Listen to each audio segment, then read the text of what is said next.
Akkam jirtu fayyaa keessanii egaa har'a mee makmaaksa tokkoni isinitti himuu barbaada. Hiikaa makmaaksa kanaa eessaa argachuu dandeenya? Eenyutu dhoksaa makmaaksa kanaa beeka? Tarii yaada keessan erga wanta hiikaa ta'a jettanii itti yaaddanii video kanarraa waan hubattan armaan gaditti hiikaa makmaaksichaa fi yaada video kanaa waan qabdan sirriitti yaada gaggabaabaa naaf barreessaa jedheetanii isin gaafadha jechuudha.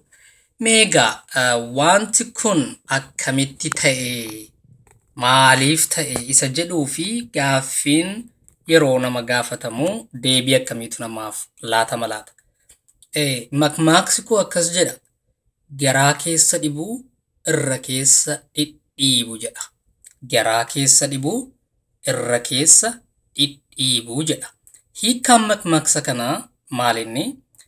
Itti galoon makmaaksichaa maal ta'a laata? Tarii warri makmaaksa hiikuu beektanii makmaaksaanis deebisuu ni dandeessu.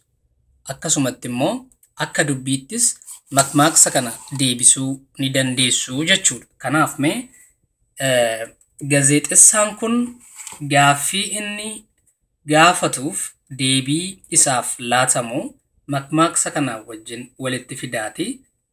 Deebii keessan armaan gaditti yaada gabaabaadhaan naaf laadhaa. Tolegaa gara gaaffiif deebii isaaniitti haa deemu.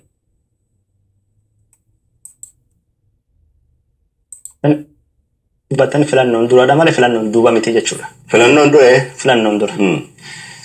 Yeroo filannoon duubatti wal dhabbiin ture kana ajajni waraanaa akkuma isin hubantan ajaj waraanaa qofa osoo hin taane waraanii rakkoolee adda addaa kan ka'e baay'ee miidhamee hubame warri hooggantoota akka dhaabaa immoo hedduun biyyallee bahanii jechuun.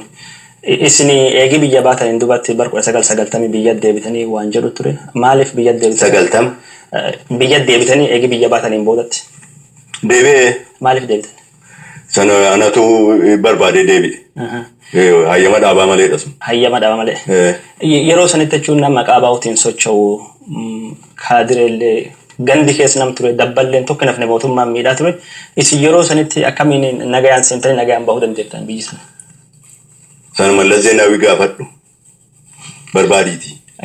Isin Egaa akkuma dhageessan makmaaksa kootiif deebii kan ta'u akkasumas hiikaa deebii namoota gaaffii deebii godhanii kanarraa adda baafadhaatii armaan gaditti yaada keessan naaf kennaa. Makmaaksa koo irraan deebi'aa. Garaa keessa dhibuu, garaa keessa dhibuu, irra keessa dhidhiibu. Garaa keessa dhibuu, irra keessa dhidhiibu. Hiikkaan isaa maal ta'a? Egaa yaada keessan bal'inaan isinirraan barbaada. Galatooma.